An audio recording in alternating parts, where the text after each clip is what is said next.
Bueno, estamos con Reinaldo Rueda, el profe Rueda, actual seleccionador de la Selección Nacional de Chile. Le damos la bienvenida y primero le agradezco, profe, por aceptar en este momento tan difícil que está viviendo toda la humanidad, aceptar esta entrevista de Telemundo Deportes. Bienvenido. Buenos días, Copán. Un saludo para ti, para todos los demás compañeros del programa y a toda la teleaudiencia. Y muchas gracias por la invitación para compartir con ustedes. Bueno, profe, primero preguntarle cómo está viviendo este momento. Espero que su familia toda se encuentre bien y usted también, obviamente. ¿Cómo vive este momento de la pandemia? Sí, Copán. Bueno, considero que es una nueva experiencia para todos en nuestras vidas. Ustedes más jóvenes, nosotros ya con un recorrido más importante y de todas formas considero que adaptándonos y aprendiendo. Pienso que ha sido una etapa de aprendizaje, donde quizás revisar nuestro comportamiento y sacarle lo positivo, sacarle lo provecho. Los primeros días quizás para mí fueron un poco más difíciles, pero bueno, en la medida en que ya uno adaptó horarios, que inició actividades, tanto a la integración con los demás compañeros de cuerpo técnico, con la parte administrativa, a través de toda la parte tecnológica, y asimismo revisar una cantidad de material de trabajo, igualmente retomar actividades que quizás en algún momento había querido hacer y que no había podido realizar por el estrés, se han ido pasando los días, ¿no? Y bueno, creo que al final esperar sacarle lo más positivo, sacarle lo mejor a esta nueva experiencia. Hablemos y metámonos de lleno ya al fútbol. Profe, usted estaba ya a una semana de iniciar el objetivo más importante por el cual fue contratado por la Federación Chilena. De empezar ya la eliminatoria del Mundial. Iba a Uruguay y recibía a Colombia. ¿Tenía ya todo planificado, todo preparado? Sí, estábamos con todo, habíamos iniciado primero todo un plan logístico meses anteriores, desde el mes de enero, inclusive se había preparado toda la logística y ya lo que fue en el mes de febrero se había proyectado ya lo que se había hecho, sobre todo en los meses de seguimiento, de evaluación del comportamiento de los jugadores. Habíamos tenido el traumatismo acá en Chile del estallido social, de lo que fue no tener competencia octubre, noviembre y diciembre. Pero en enero, pues estuvimos también con el preolímpico en Colombia, con la selección sub-23, y ya febrero que inició las ligas y que por fortuna México y las ligas europeas estaban en competencia, se dio una información importante para lo que fue tomar la decisión de la convocatoria, de diseñar la nómina que estaría para esos dos juegos, y todo marchaba muy bien. Se hizo ya el prebloqueo a los internacionales. Estábamos ya, como tú dices, a una semana de definir la nómina definitiva y de que llegaran nuestros jugadores. Ya nosotros teníamos todo, los vuelos confirmados para llegar a Montevideo, para reunirnos en Montevideo directamente para afrontar ese primer juego clasificatoria, y asimismo todo el análisis que habíamos hecho de Uruguay, que era nuestro primer rival, y de Colombia, que era el segundo rival que íbamos a recibir acá en Santiago. ¿Cómo trastoca todo esto? Me imagino, no sé si tenía jugadores lesionados, si ahora cuando se vuelva a jugar, bueno, no se sabe si lo va a poder tener, pero ¿cómo le trastoca todos los planes esta suspensión indefinida?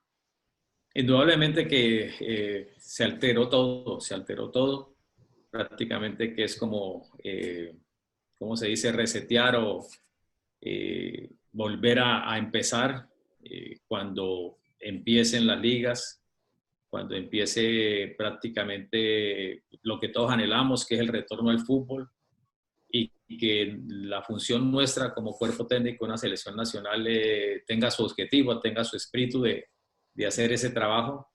estamos en ese gran dilema, mientras que no empiecen las ligas domésticas, mientras que no empiece la competencia nacional, e incluso que eso dé pie a la competencia internacional, en el caso acá de Conmebol, de Sudamérica, que se reinicie la Suramericana, que se reinicie la Copa Libertadores, y que haya ese intercambio, que haya esa apertura de fronteras por los ministerios de salud, prácticamente que es imposible pensar en la competencia de selecciones nacionales. En este momento, por ejemplo, de acuerdo a la última disposición, sabemos que esta fecha de septiembre de Conmebol fue pasada para marzo del 2021. O sea que la de marzo del 2020 pasó, a marzo del 2022. A marzo del 2022. Y que continuaríamos ahora en septiembre con la fecha que corresponde a esa tercera y cuarta jornada de clasificatoria, que a nosotros nos correspondería seguro Perú y Venezuela. Entonces ya se ha adelantado trabajo en ese sentido, revisando los rivales y bueno, compartiendo con los compañeros del cuerpo técnico todas estas responsabilidades. Realmente que me imagino que ustedes ya están en constante conversación con la federación. ¿Qué se dice? ¿Cuáles son los escenarios que ustedes tienen para poder volver o cuándo podrán volver a jugar, piensan ustedes ya, pero viéndolo realmente y me imagino que hablando también con los médicos a los que tienen acceso? Bueno, Copán, realidad no hay nada. Todo es incertidumbre, todo es duda, precisamente porque es una pandemia mundial, porque es un tema de salubridad, es un tema que nosotros como fútbol y las autoridades del fútbol van a tener que concertar con los ministerios de salud. Quizás, como te decía anteriormente, se va a poder reiniciar las competencias domésticas, o sea, a nivel nacional, dependiendo de la realidad. Usted ve que, por ejemplo, me parece que hasta ya Francia también dio por terminada su liga, ya declaró campeón, Holanda, Argentina. Hay una serie de complejidades. Yo acabo de terminar una reunión con el departamento médico de la selección acá en Chile y se están haciendo esfuerzos grandísimos. Todos los médicos de acá del fútbol chileno se reunieron y diseñaron un protocolo de seguridad para volver, para el retorno al fútbol.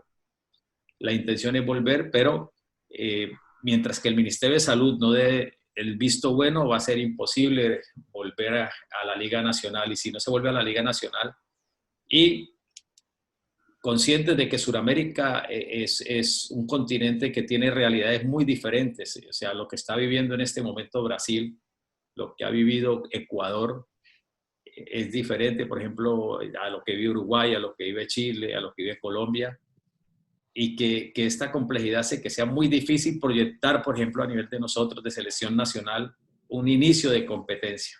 Va a ser, o sea, en este momento creo que quizás es lo que más genera esa ansiedad, esa taquicardia de no saber qué va a ser de nuestro futuro, o sea, que no hay futuro. Esa es la gran realidad que tenemos ahora. ¿Tiene temor, profe? ¿Ha sentido miedo durante este momento? No solamente por la enfermedad en sí, por el futuro del fútbol, por su trabajo, por su familia. ¿Cómo se ha sentido usted personalmente?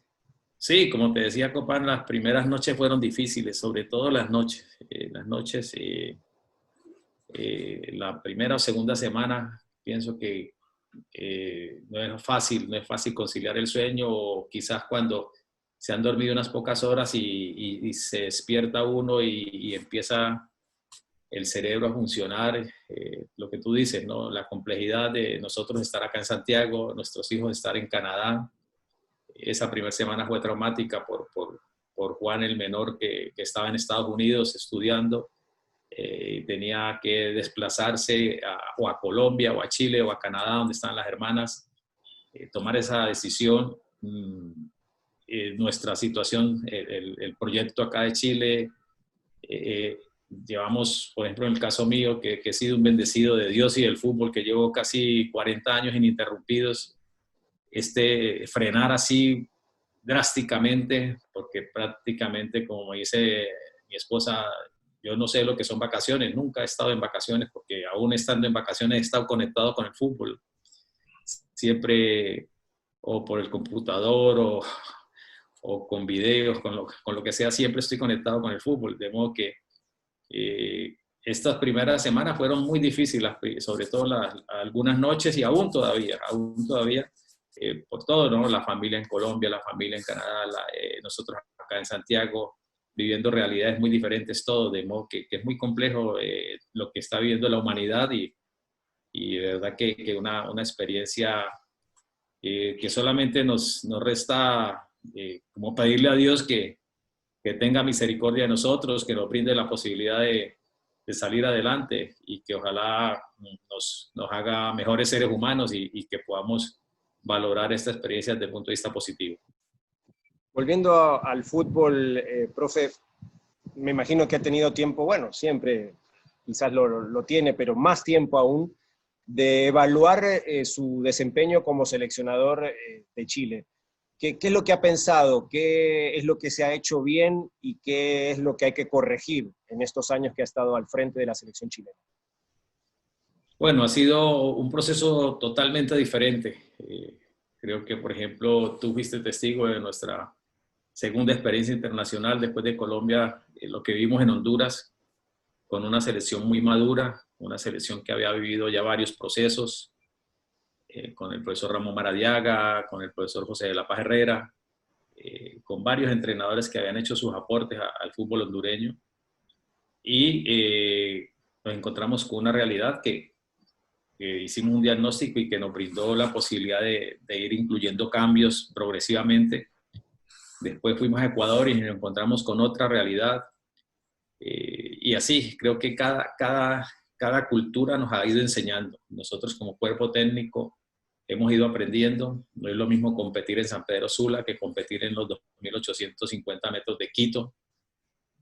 Y ahora, después de nuestro corto paso por clubes, venir a Chile es otra experiencia de una generación exitosa, una generación ganadora también, una generación que venía prácticamente, que es un extremo, ¿no? De Honduras, de 26 años, sin lograr una clasificación a un mundial, a un Chile que venía de una etapa gloriosa, una generación dorada, y encontrarse con un espectro de jugadores social diferente, psicológico también diferente, porque acaba de también tener el impacto de la no clasificación al Mundial de Rusia, y que por eso fue nuestra llegada acá.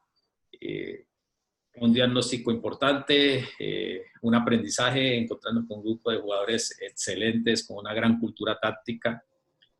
Creo que la huella, el legado que dejó acá el maestro Bielsa, el profesor Sampaoli, esos mundiales que jugaron, las Copas Américas que jugaron, dejó un equipo muy competitivo, un equipo con una alta exigencia, con una gran cultura de entrenamiento, y después ir colocando nuestro aporte en varios conceptos, ir proyectando también jóvenes valores, que creo que también ha sido algo de lo que nos nace, y lo hicimos en Honduras, lo hicimos en Ecuador, lo hicimos en Colombia, porque esa es la sensibilidad nuestra, y de ir proyectando, de ir identificando estratégicamente esas posiciones que se necesitan nutrir para el futuro del fútbol en cada país que nos ha brindado la oportunidad. Y bueno, creo que por ahí pasa todo, ¿no? Haciendo el seguimiento de la liga, el nacional. Cada día debemos de seguir mejorando, cada día seguirnos proyectando. Teníamos también a la vista cuando se cayó la clasificatoria en marzo, pensamos que en junio íbamos a jugar la Copa América, y se estaba pensando ya en otra programación que estaba en borrador, pero que esa era la ilusión. Y 2 semanas después también, al cancelarse la Europa, la Copa de Europa, se canceló la Copa América en Conmebol, de modo que prácticamente que ese proyecto queda postergado para lo que se viene. Usted, más o menos, lo que comprendo es que hay una generación que va de salida, que fue muy exitosa, y justamente viene a un recambio, ¿no? Contrario a lo que sucedió, por ejemplo, en Honduras, como bien lo dice. ¿Cómo manejar ese ese cambio que viene en Chile, porque ya, por ejemplo, hay jugadores que obviamente están en la recta final, que todavía se mantienen muy competitivos, el caso, por ejemplo, de Alexis y de Arturo Vidal, los dos grandes referentes, pero hay otros que vienen surgiendo. ¿Cómo aprovechar la experiencia de estos jugadores que están en la recta final con los que vienen ahora? Sí, creo que esa es la combinación, la mezcla ideal. Aprovechar la capacidad, la experiencia, la mística, toda esa huella que tienen. Hay muchos jugadores que todavía tienen, a pesar de que no conservan a veces mucha titularidad, mucha actualidad en sus clubes, pero a nivel competitivo, a nivel de selección nacional, siempre se han brindado con un gran carácter. Es que ellos entreguen progresivamente, o sea, respetando sus momentos. Hay algunos que se han ido retirando, por ejemplo, algunos que todavía tienen una buena actualidad, y que los jóvenes tengan esa responsabilidad, ese carácter de asumir ese legado. Tenemos muchos en México, algunos acá en la Liga Chilena, que han salido y han vuelto, muy pocos jóvenes en Europa, dependiendo inclusive de, que digo yo, de lo que ha sido el éxito de estos últimos 10 años de Chile. Creo que el porcentaje de jugadores jóvenes chilenos en este momento, prácticamente que de la generación nueva solamente hay tres, perdón, que están en Europa, como es Francisco Sierra Alta en el Empoli, pasó del Udinese, del Parma al Empoli, y está Eric Pulgar en la Fiorentina, y está Guillermo Maripán en el Mónaco, de los jóvenes menores de 25 años, que es prácticamente que la sub-25. Los demás son los jugadores grandes como Mauricio Isla, como Gary Medel, como Claudio Bravo, como Arturo Vidal, como Alexis Sánchez, que están moviéndose en Europa, Junior Fernández, todos ellos los que han estado moviéndose.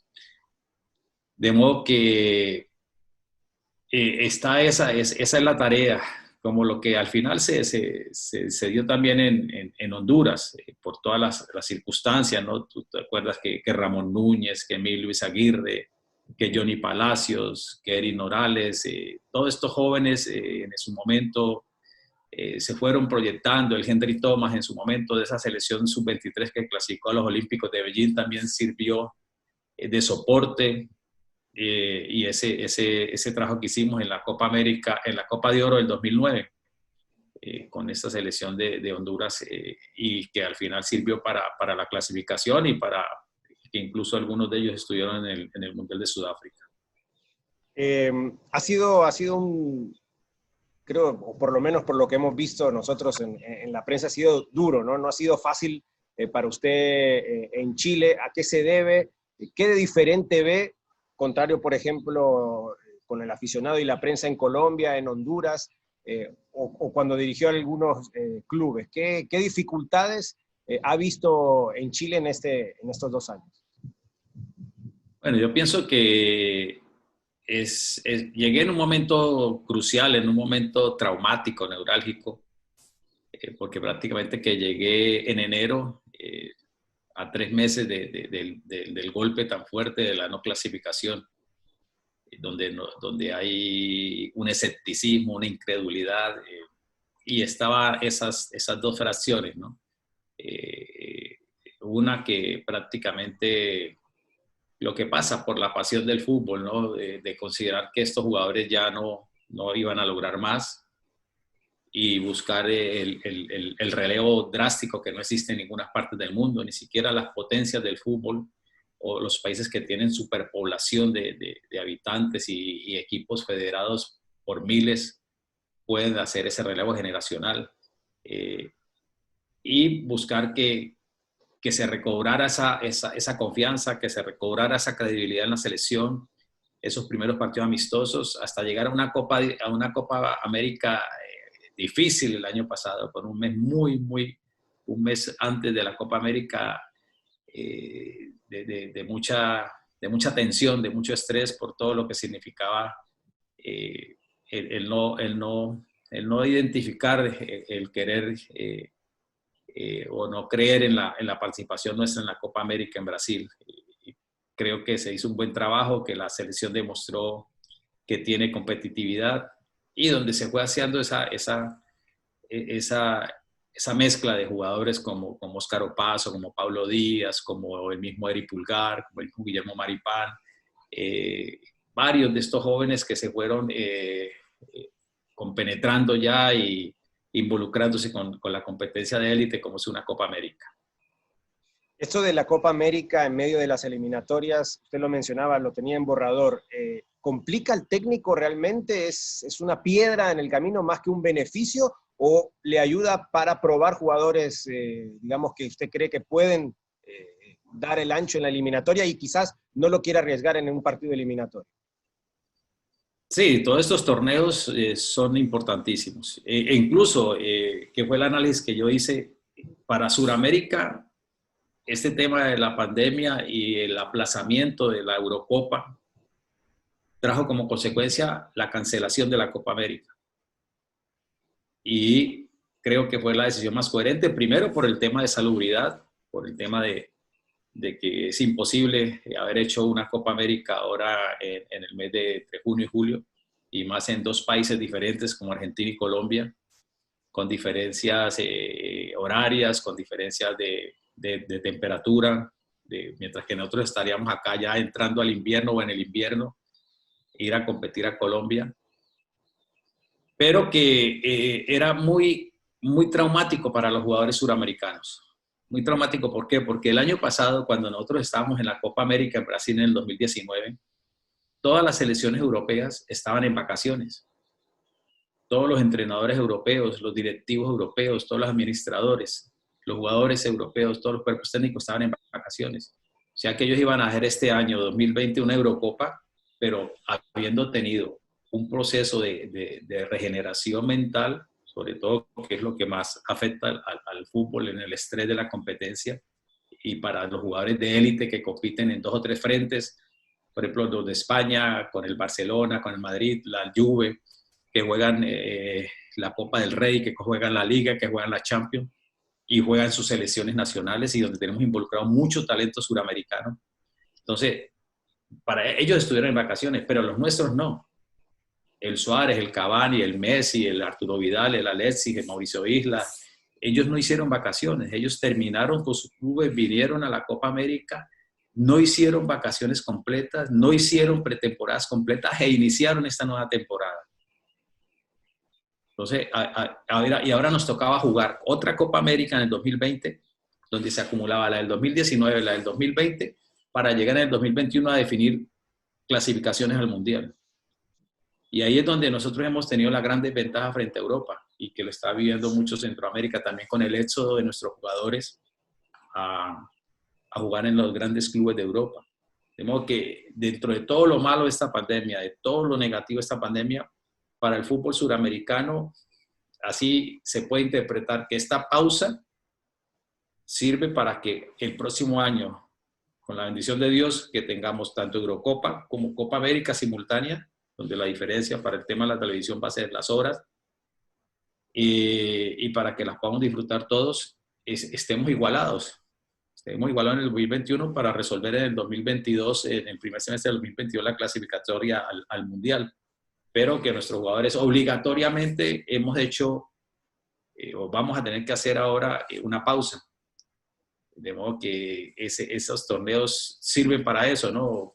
¿Tú te acuerdas en el 2009 que yo tomé la decisión con muchas dificultades frente a nuestro presidente, que en paz descanse, Rafael Leonardo Callejas, al licenciado, al abogado Alfredo Jawid, que presenté una lista para la Copa de Oro del 2009, y en su momento esa lista fue declarada como una lista indecente.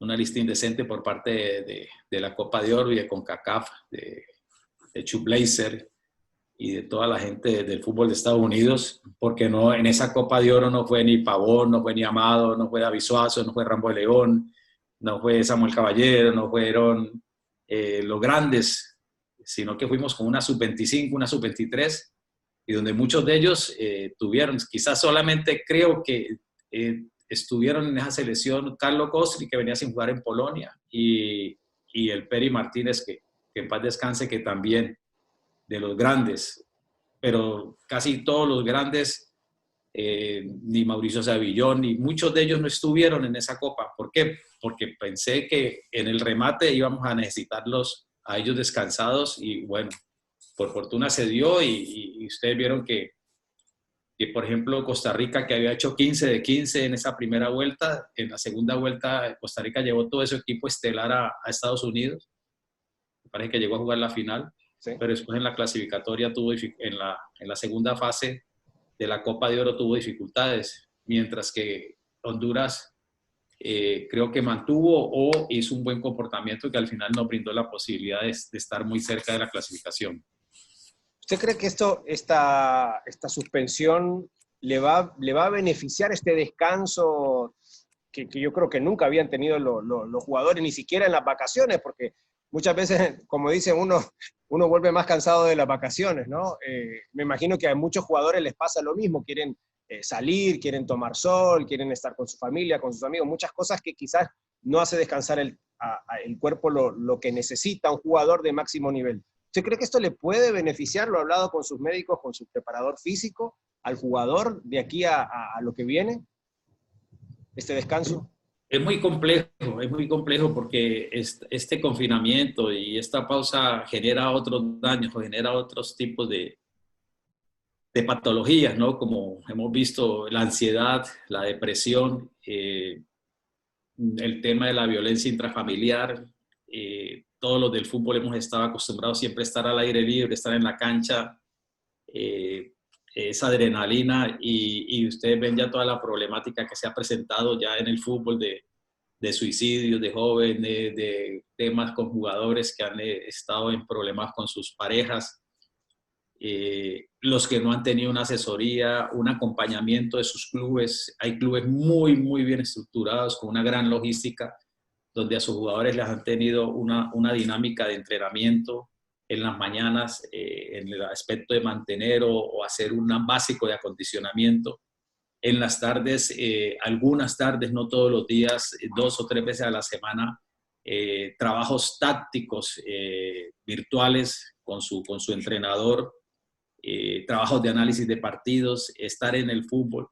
Y los que han llevado una vida ordenada, una dieta ordenada.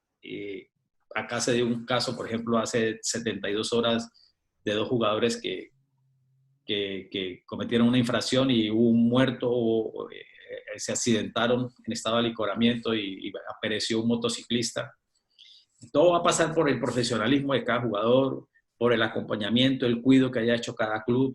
Ustedes ven que hay clubes en Europa que inclusive durante toda esta cuarentena le ha estado suministrando la alimentación a sus jugadores en sus domicilios para evitar una intoxicación, para evitar que compren domicilios, porque no pueden tener a veces a las empleadas en sus casas, porque sus esposas tienen que atender a sus hijos y no tienen tiempo para hacer los alimentos, para mantener el estado nutricional de sus jugadores.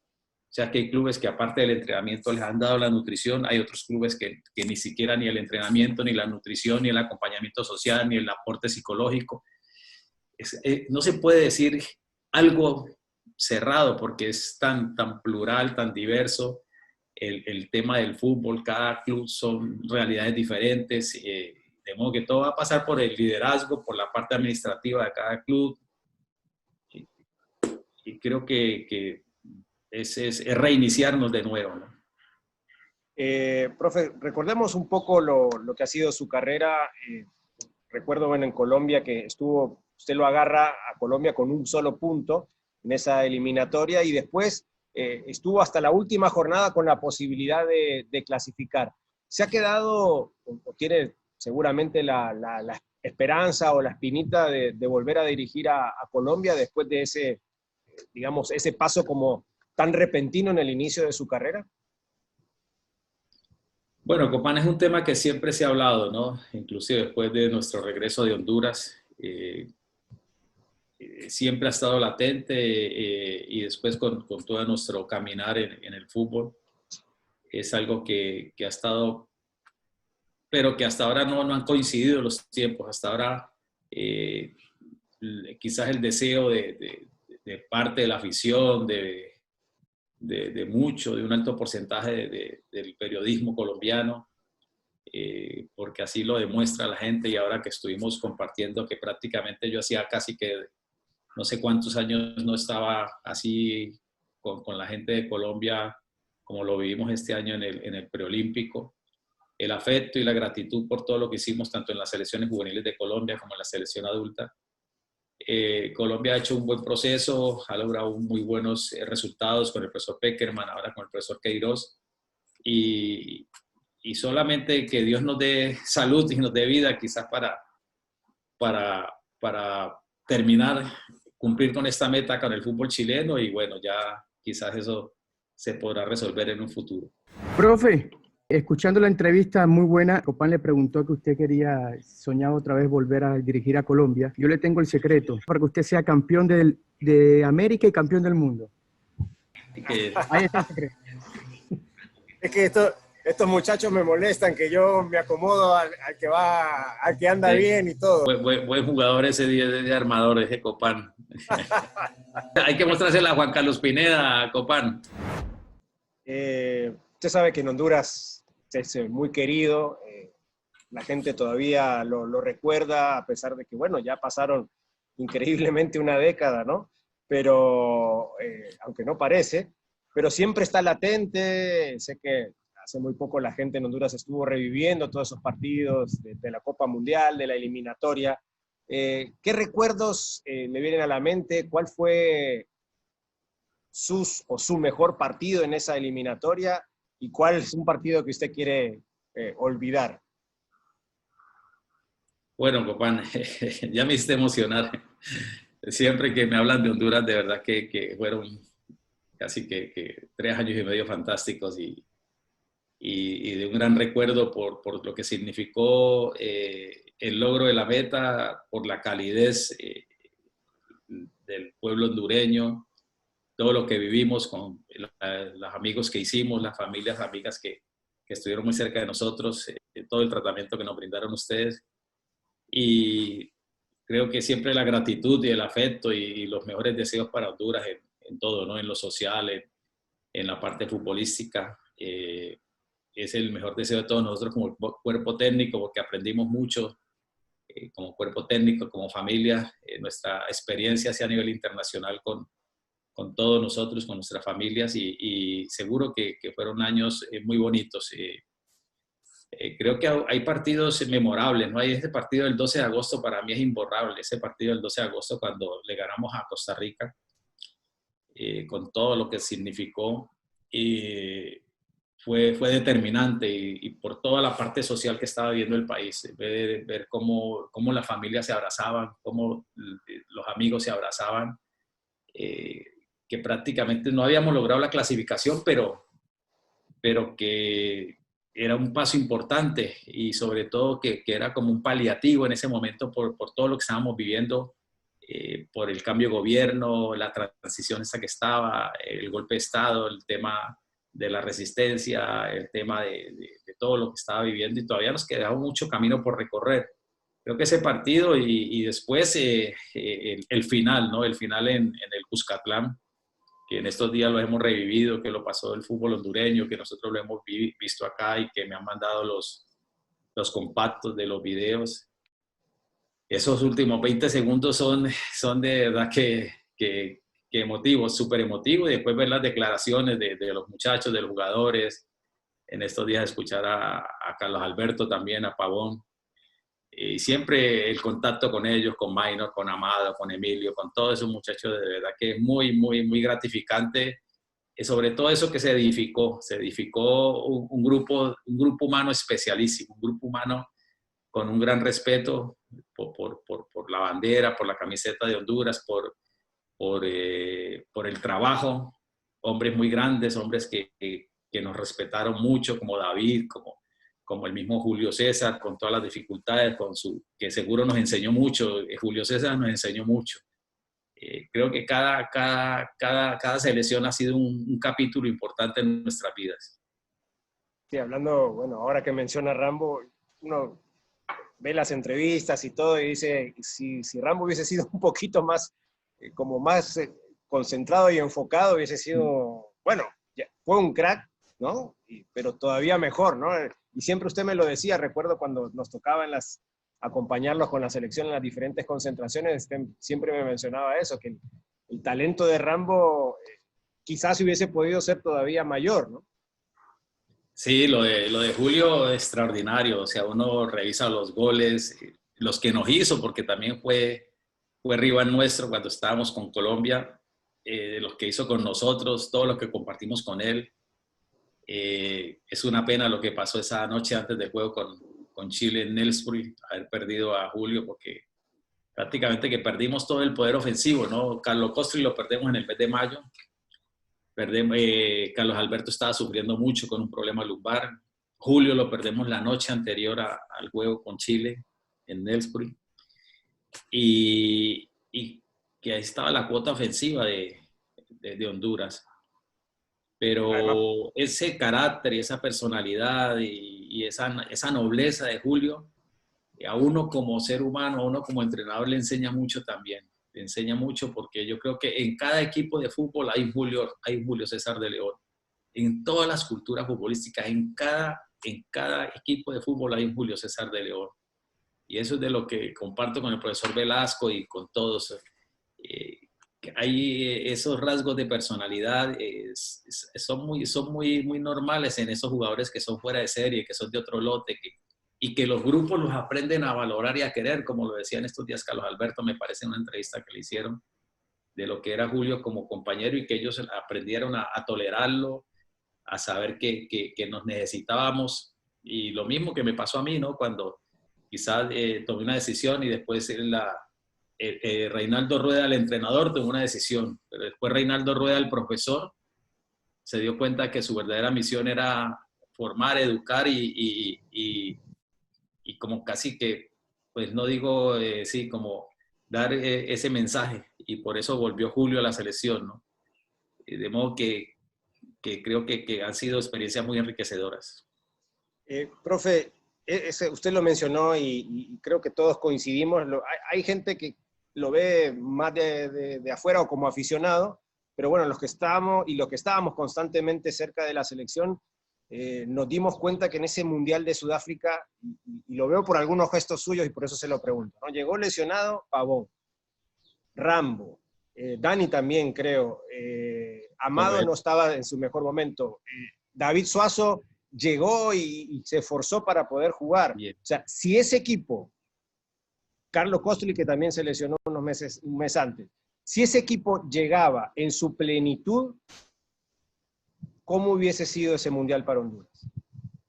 Me hiciste poner la piel de gallina. Si ese equipo llega, si ese Mundial hubiera sido en agosto, septiembre, como ese juego contra Costa Rica que te dije, pero pasaron muchas cosas esos meses siguientes después de la clasificación, y a veces hasta normal, y también fue un aprendizaje para todos nosotros, ¿no? Ustedes ven ahí que inclusive, como les digo acá, le decía yo a Bocellur que me tenía que pagar esa porque Sergio Mendoza le ayudó a que entrara ese balón, sí, ante un Chile grandioso del maestro Bielsa.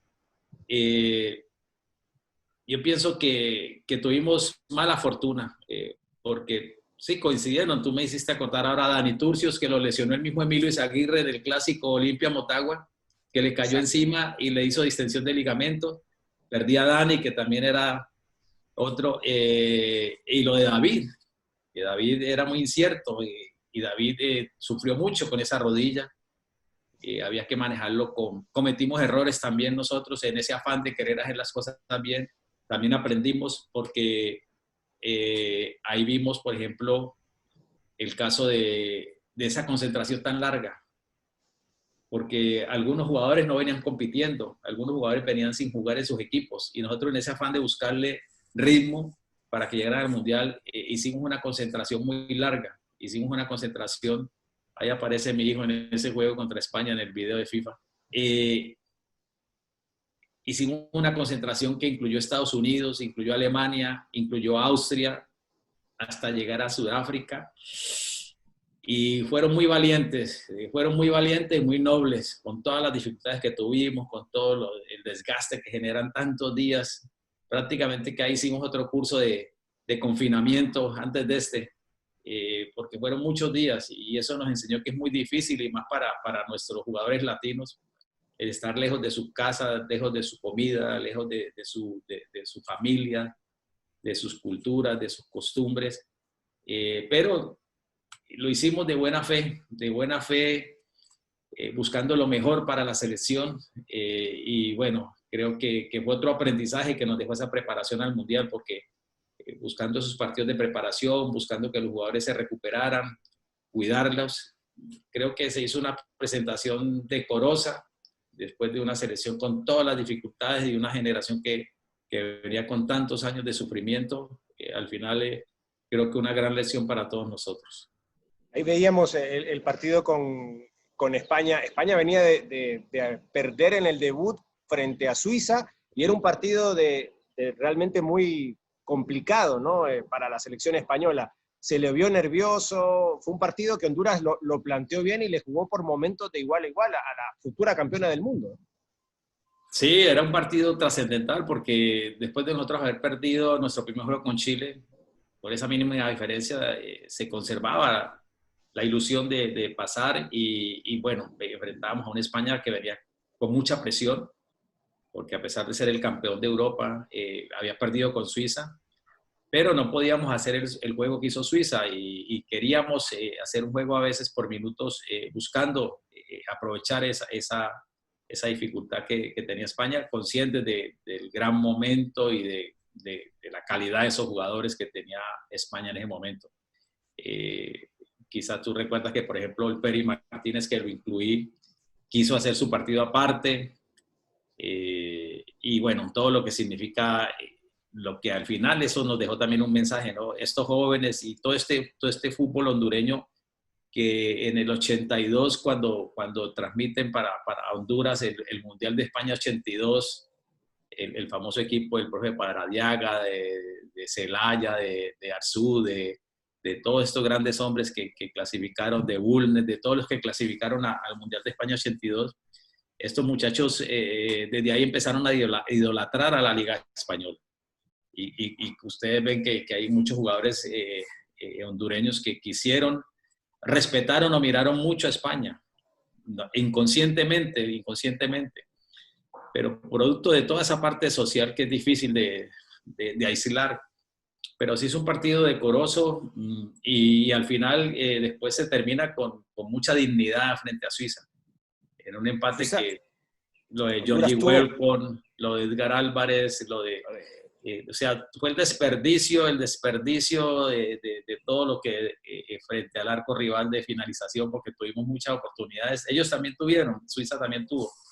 Y que prácticamente ese empate de Honduras frente a Suiza le dio el paso a Chile a la siguiente ronda. Sí. Porque si Suiza nos gana, los que clasificaban era España y Suiza. Era España y Suiza. Sí, yo me acuerdo que, bueno, los días previos a ese partido, justo fuimos a cenar ahí con Salvador y estábamos listos para el partido ese en Bloemfontein y nos encontramos una masa de chilenos y le decíamos, nosotros le vamos a dar la clasificación a ustedes, ya van a ver. Y ojalá, decían los chilenos, ¿no? Pero es cierto, si Suiza dependía de sí mismo, si ganaba, clasificaba. Y ese fue un golpe duro para una selección suiza que tenía toda la ilusión de clasificar a octavos de final, ¿no? Indudablemente, porque le habían ganado a España, que era el gran favorito, y aparte de eso, era el segundo mejor seleccionado de Europa en ese momento, Suiza, con el profesor Hirschfeld, y se le hizo un partido perfecto, que inclusive, si no hubiera habido esa ansiedad, ese deseo de salvarse de Georgie Welcome o Edgar Álvarez, hubo 2 o 3 situaciones claras para nosotros ganar ese juego frente a Suiza. Y ahí el equipo estaba suelto, ¿no, profe? Ese equipo ya se había soltado en ese partido, ¿no? Esas son las situaciones de la competencia, ¿no? Ya se había tomado un ritmo, ya se había liberado esa presión mediática, esa presión escénica de lo que significa un debut en un mundial. Y bueno, estuvimos creo que muy cerca, pero una gran enseñanza en lo futbolístico, en lo social, en todo. Y siempre con la espinita uno de querer siempre ir a más. Claro. Después, profe, toma las riendas de Ecuador. Usted clasifica al Mundial de Brasil 2014. ¿Cómo vive? ¿Cuál fue la diferencia al volver a Sudamérica? ¿Cómo lo vivió ese cambio de Honduras a Ecuador? Bueno, fue durísimo, fue muy duro. Las primeras semanas en Ecuador para mí fueron muy difíciles, como te decía, pasar de Honduras a Ecuador. El tema de altitud de Ecuador, de adaptarnos, aparte de eso que tenía acumulado todo el estrés de Sudáfrica y llegar tan pronto a Ecuador, quise tomarme unas semanas de pausa, de vacaciones, de no comprometerme, pero la insistencia del presidente Chiriboga, incluso hay algo que casi mucha gente no conoce, mucha gente no sabe.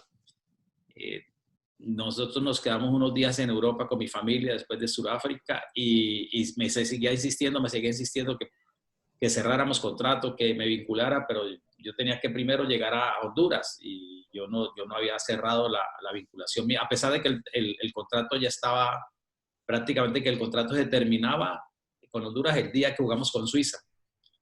El día que jugamos con Suiza, ese día se terminó el contrato nuestro. La aspiración era seguir, la ilusión era seguir por todo lo que habíamos sembrado. Después cuando llegamos a Honduras nos encontramos con otra realidad, quizá la ilusión de la gente, algún sector de los clubes que soñaron o que exigían un mejor resultado. Bueno, lo normal que pasa siempre cuando las realidades superan las expectativas, ¿no? O las expectativas superan las realidades, perdón, al contrario, las expectativas superan las realidades y al final un Ecuador que venía también de no clasificar al Mundial, porque habían hecho 2 mundiales consecutivos, una generación dorada también muy importante, la del 2006 con el profesor Luis Fernando Suárez y el 2002 con Bolillo Gómez. Y también nos tocó también una transición donde hubo que proyectar jóvenes valores para ese. Ustedes ven que, por ejemplo, ahí en ese juego contra Suiza, que fue nuestro debut con Ecuador, por ejemplo, Carlos Grueso fue uno de los jugadores jóvenes del Mundial de Brasil, Frickson Erazo, y varios de los, Juan Carlos Paredes, varios de los jugadores jóvenes de Ecuador, mezclados con los jugadores experimentados, de modo que, aparte de todo lo que significó como ese desapego, esa parte afectiva de Honduras, y la incertidumbre de lo que era Ecuador no fue fácil, ¿no?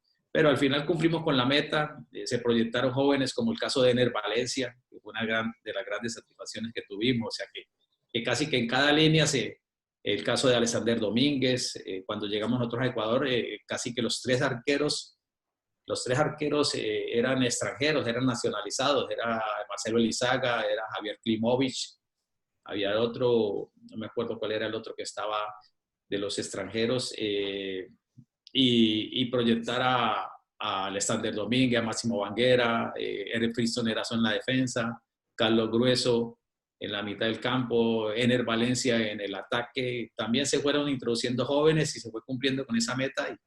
Y bueno, esas cosas del destino, yo creo que de ahí se me dañó el Mundial desde ese 6 de diciembre, allá en Bahía, cuando el sorteo y nos corresponde enfrentarnos a Honduras. Fue un golpe muy duro, porque no pensé que nos íbamos a cruzar así tan rápido. Sí, bueno, veíamos antes primero el partido con Suiza, ese partido era clave, porque ese grupo era Francia, Honduras, que en teoría era el equipo más débil, y ustedes con Suiza tenían que pelear prácticamente, siempre en teoría, ¿no? Pero uno se imaginaba eso. Con Ecuador pelear el segundo lugar. Se le escapa en el último minuto, no sé, le pido por favor a nuestro productor Félix que si puede retroceder, porque no me acordaba de eso, pero el gol de Suiza fue en el minuto 93, profe. En la reposición. ¿Sí? Sí, fue un partido también de esos que duele, ¿no? Así como, por ejemplo, con Atlético Nacional ganamos el paso a la semifinal en la reposición. Esta vez el fútbol nos quitó esa posibilidad.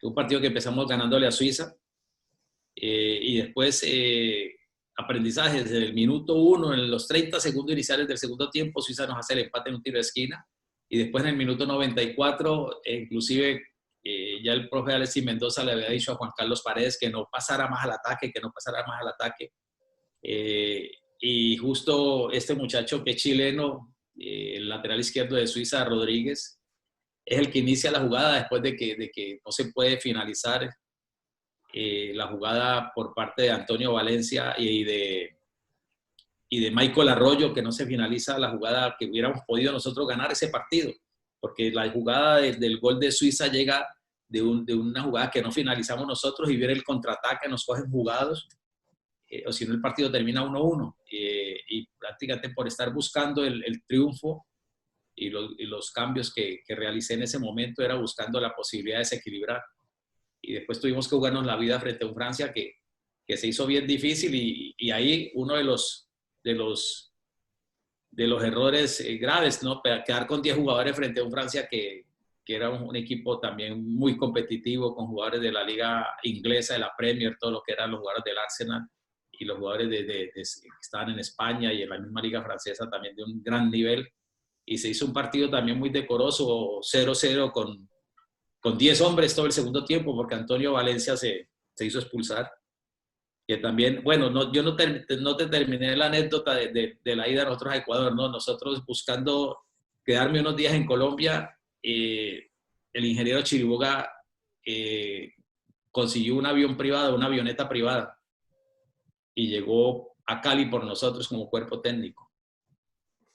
Porque yo le decía que no podía salir del país por el tema del pasado judicial y todo eso, y llegamos a Ecuador en ese momento prácticamente que indocumentados, sin pasado judicial, y en un vuelo de una avioneta de 6 pasajeros llegamos por esas cosas del fútbol, porque él creía y veía que como que se estaba empantanando la vinculación nuestra como cuerpo técnico de Ecuador, y es de las experiencias, ¿no? Y la otra de este juego de Francia, donde Antonio Valencia se va a expulsar, es una carta de Sir Alex Ferguson, como entrenador del Manchester United, presentándome disculpas por la expulsión de Antonio Valencia como seleccionador nacional. Le pidió disculpas, ¿sí? Es algo muy lindo que conservo en Cali, en la casa, porque según él no era el comportamiento de un jugador del Manchester United. Y o sea que ahí demuestra toda la grandeza de Sir Alex Ferguson frente a esa situación de un jugador de la institución, en ese momento era Antonio, ¿no? Ese partido con Honduras hace el gol Costly, y a usted se le venía la noche en ese momento, ¿no? Me imagino que la sensación es complicada, ¿no? Pero logra empatarlo y darlo vuelta rápidamente. ¿Cómo vivió ese juego, ya que lo mencionaba, pero ya metiéndonos más en ese partido, de enfrentarse nuevamente a Honduras en tan poco tiempo? Sí, seguro que una sensación muy extraña. Era como, yo creo que yo estaba ahí como un zombie. Estaba ahí como un zombie y después el vacío, ¿no? O sea, no era fácil ver ese equipo que prácticamente 8 de esos jugadores habían estado con nosotros en Sudáfrica, 8 de esos 11 que había alineado el profesor Luis Fernando Suárez, y justo todo el tema que significó lo de Carlos, ¿no? Que ahora justo aprovechando la visita nuestra a Honduras el año pasado, nos reconciliamos y nos abrazamos por todo lo que significa Carlos para nosotros en la clasificación de Honduras al Mundial. Cuando estábamos en Austria y se había dado la cirugía de Carlos en Italia, y tomó la decisión de que Carlos fuera al Mundial, pero así como iba Balat o como iban algunos de los jugadores referentes del mundo en ese momento acompañando, con todo su estatus de jugador convocado entre la nómina de los 23, con su dotación, con su presentación, con sus viáticos, con todo. Pero Carlos me dijo que si no iba a jugar, que él no iba. Que si él no empezaba de titular, que él no iba. Y él lleva ya varios meses, desde mayo, sin poder jugar, pero él quería estar en los 11 inicialistas. Y le dije que yo pensaba mucho en la selección. Y después usted ve que cuando Carlos reaparece en el Atlas, reaparece a los 8 meses y con muchas dificultades. No duró mucho en el Atlas porque venía esa cirugía del quinto metatarsiano, y que lo perdimos cuando era el goleador nuestro en la clasificatoria, el hombre que nos brindó los goles para clasificar al Mundial. Pero le faltó acompañamiento, le faltó asesoramiento para que hubiera podido estar al lado nuestro en el banco, al lado nuestro disfrutando ese mundial. Y como le dije, ¿no? Su medalla del Mundial de Sudáfrica la tengo yo en mi casa. Y es algo que Dios nos tiene que dar la oportunidad de yo entregársela personalmente, porque yo la conservo, porque sé lo que significa para él, por su padre, por su familia, para él, y después de él haber vivido el Mundial de Brasil, tener esa medalla de Sudáfrica 2010 también. Yo se lo dije y ahora en el Hotel Intercontinental ahí en San Pedro Sula, ¿no? En mi casa tengo tu medalla. Ya nos hemos enfrentado, no hiciste gol con Ecuador, pero bueno, siempre el afecto y la gratitud, y ahí nos abrazamos, y me presentó disculpas por ese comportamiento que ha tenido en su momento, porque quizás su asesor lo asesoró mal y todo el show mediático que se armó por no llevarlo a la selección, pero yo pensé más en la selección y quizás no se dio pues la situación ideal que hubiera sido que él hubiera disfrutado del Mundial al lado nuestro. Profe, después usted tiene un gran paso por Atlético Nacional, gana la Copa Libertadores, un equipo que realmente daba gusto, se lo digo honestamente, daba gusto verlo jugar, y un equipo que consigue ese tan ansiado título, ¿no? Después de varios años también. ¿Cómo vivió esa Copa Libertadores con Atlético Nacional y cuál es la diferencia entre dirigir un club y una selección? Usted que ha estado en tantas selecciones. Bueno, Copán, sí, estuvimos casi un año después de nuestra terminación con el proyecto de Ecuador, estuvimos un año descansando, reinventándonos, regenerándonos, y justo después de haber recibido varias ofertas de selecciones y de clubes de Colombia, inclusive del exterior, llegó esa de Atlético Nacional, también en una situación a veces increíble como se dio todo. La presión de lo que significa dirigir Atlético Nacional, el equipo más grande de Colombia, por todos sus logros, por toda la infraestructura administrativa, organizacional, y llegar a Atlético Nacional con la incredulidad de no haber dirigido clubes hacía muchos años, hacía 13 años que no dirigía clubes, el día a día, la dinámica de un club, la dinámica de una selección, y empezamos ese camino que inclusive a los 2 meses se vio frustrado porque el profe Alexis Mendoza, que había sido mi asistente durante 10 años, había asumido el Junior de Barranquilla 6 meses atrás o 9 meses atrás, y nos encontramos en la Copa Colombia y nos eliminó. El Junior queda campeón de la Copa Colombia y nos elimina, y a los 2 meses se produce ese primer impasse para Atlético Nacional y para nuestro proceso. Y de modo que había podido abortar ese proceso con Atlético Nacional. Y después de perder la Copa Colombia, la única alternativa que nos quedaba era ganar la Liga Colombiana. Y empezó ese caminar y logramos la estrella 15 para Atlético Nacional, y producto de ello la participación en Copa Libertadores de América, que también fue una nueva experiencia para mí, una linda experiencia, y como tú lo decías, ¿no? Un grupo de hombres con una gran madurez, un proyecto institucional, un proyecto que la organización Ardila y Atlético Nacional había diseñado desde el 2010, pensando que se podría lograr en el 2018, era creo que la proyección que había hecho.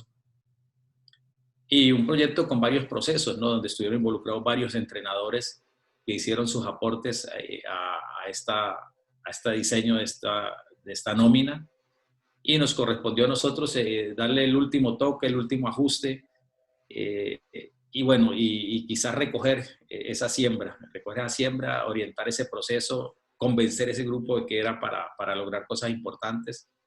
Era una meta que toda la parte organizacional estaba persiguiendo desde hacía varios años. Atlético Nacional hacía 27 años no lograba la Copa Libertadores. Y fue muy emotivo, muy lindo, sobre todo porque una afición también muy noble, una afición espectacular, una afición que esa muerte con el equipo, un entorno y un ambiente en Medellín que es único. Y bueno, y después la Recopa Suramericana, que la ganamos también. Después vino la siguiente Copa Suramericana, que se malogró por el insuceso del accidente de todos nuestros compañeros y colegas del Chapecoense. Y al final salimos de Atlético Nacional ganando la estrella 16 también en el 2017, que fue el último día nuestro en Atlético Nacional, que nos despedimos ganando la Liga Colombiana otra vez. Ganamos Supercopa de Colombia también, o sea, fueron 2 años fantásticos, 2 años donde se logró armonizar, cohesionar, proyectar jóvenes valores también, como el caso de Davinson Sánchez, que es todo un suceso en el Tottenham y su paso por el Ajax, lo de Marlos Moreno, que quizás ha perdido ahora actualidad, Sebastián Pérez, muchos jóvenes que se fueron vinculando al proceso y que terminaron mezclados con los hombres grandes que venían en el camino. Profe, después usted pasa por el actual, ahora campeón de la Copa Libertadores, Flamengo. Usted deja esa huella, su trabajo se vio reflejado para este triunfo del Flamengo en la última Libertadores. Bueno, fue una experiencia muy corta, fue una vinculación muy bonita también por toda la grandeza del fútbol brasilero y más de una institución como Flamengo que es histórica y que es la más grande de Brasil por todo y más por el momento que estaba viviendo.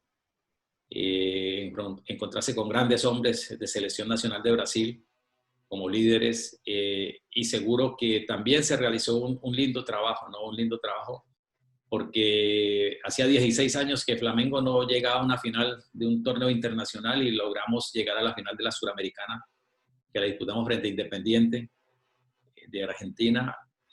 También un partido, jugamos la Copa Brasil también frente a Cruzeiro, llegamos a la final de la Copa Brasil frente a Cruzeiro y al final dejamos clasificado a Flamengo para esa Copa Libertadores que gana, porque prácticamente que esa Copa Libertadores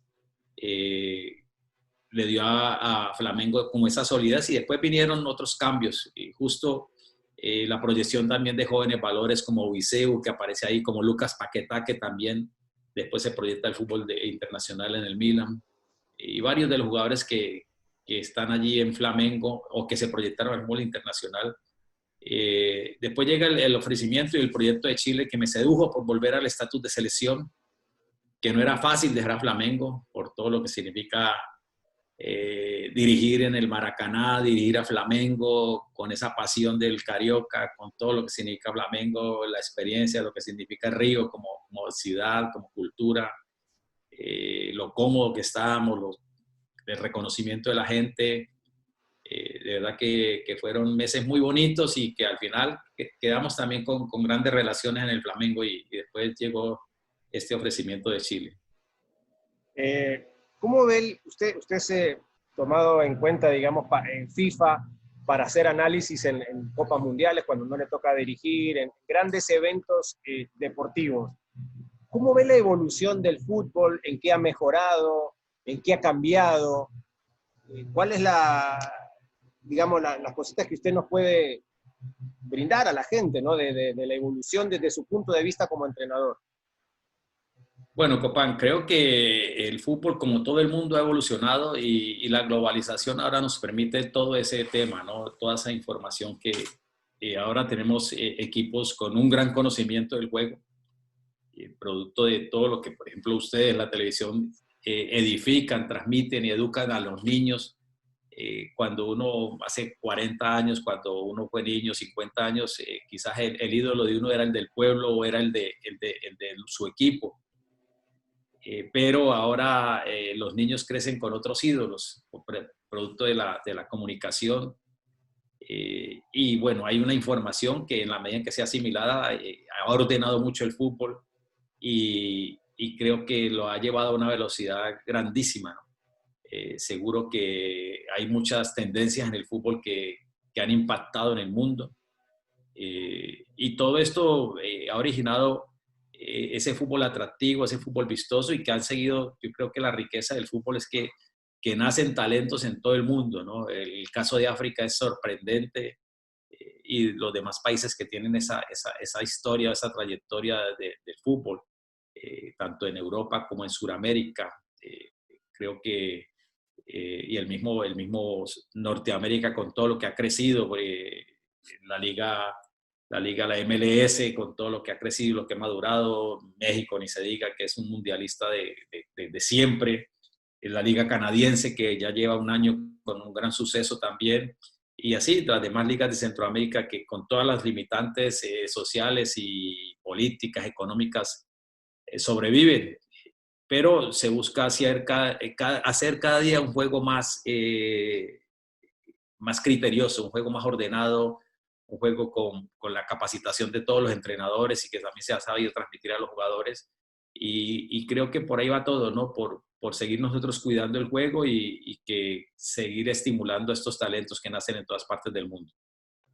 Ya estamos, bueno, terminando la entrevista por una cuestión de tiempo. Profe, le podría seguir preguntando miles de cosas que se me vienen a la mente, pero veo que siempre hay digamos, un más y un menos, una contra, ¿no? Y ahora, indefectiblemente por los resultados en Europa, uno está como el fútbol de Guardiola y el fútbol de Klopp. ¿Dónde se siente más identificado usted?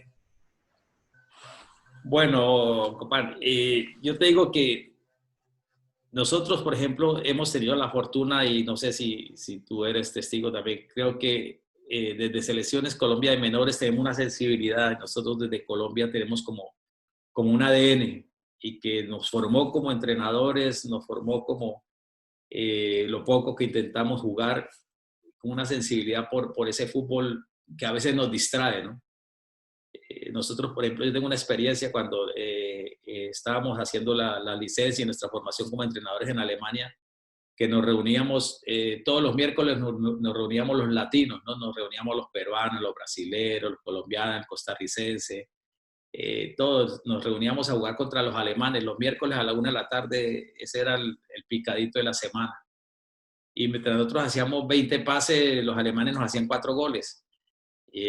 Y bueno, esa es la conclusión de encontrar, y tuviste, por ejemplo, lo que intentamos plasmar en Honduras. Nosotros creo que es una sensibilidad que tenemos, y como digo yo, o sea, creo que esto es de mucho antes, ¿no? Esto es de mucho antes, el juego de posesión es de mucho antes. Quizás nosotros, por ejemplo, cuando estábamos niños, que Colombia no clasificaba a los mundiales, nosotros éramos hinchas de Brasil, nosotros y cuando yo llegué a Honduras, yo me acuerdo que yo les dije a ustedes, Holanda a mí me marcó.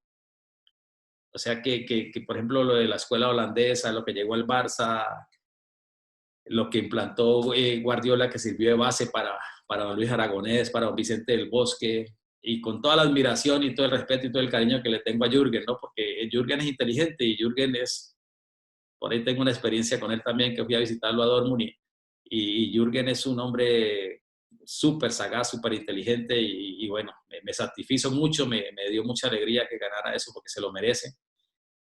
Pero seguro que nuestra América, y más en ese desafío que tenemos ahora, ¿no? Tenemos un gran desafío toda América, yo creo que no solamente Suramérica, sino el caso de Norteamérica y todo, Centroamérica, toda América Latina, y es que ya vamos a completar 20 años sin salir campeones del mundo, sin tener una selección nuestra figurando como campeón y ojalá 2 o 3 en semifinales. Y yo creo que ese es el gran desafío que tenemos todos los entrenadores, de modo que por ahí pasa todo. Ese gol, por ejemplo, de Melvin Valladares a Costa Rica, o un gol que le hicimos a Canadá con Honduras, después de 12, 13, 14, 15 pases, a 19 pases, o un gol que le hicimos con Ecuador a Portugal en Portugal, después de 15 o 16 pases, creo que resume todo lo que nosotros estimulamos y lo que nosotros queremos en nuestros equipos. Agradezco, a veces lo pongo en mute porque justo tengo, creo que aquí un jardinero detrás de la casa que me vuelve loco, por eso ponía en mute aquí mi micrófono. Le quiero agradecer realmente por su tiempo, espero que no nos hayamos excedido. Le mando un abrazo grande, le deseo muchos éxitos con la selección chilena, y estoy seguro que, bueno, nos vamos a encontrar alguna vez, y la invitación también para cuando esté acá por Estados Unidos, ojalá nos podamos juntar y vernos nuevamente cara a cara y poder seguir con esta gran entrevista en Telemundo Deportes. Le quiero agradecer y lo dejo con las palabras finales. Bueno, Copán, al contrario, me dio mucha alegría cuando me contactaste, y bueno, me alegra mucho tu proyección profesional, aparte de toda la calidez, toda tu deferencia en nuestros años en Honduras, tu trato profesional, tu ética y ahora pues verte cada vez mejor realizado profesionalmente con esa gran proyección. Felicitarte y que ojalá todos esos deseos nuestros de podernos reencontrar de nuevo en el fútbol se den. Muchas gracias por esta oportunidad de compartir con ustedes, de revivir esos momentos tan lindos y bueno, desearles el mejor de los éxitos. Un abrazo grande. Bueno, muchas gracias, profe. A nombre de todo el mundo deporte le agradecemos mucho. A ustedes, gracias.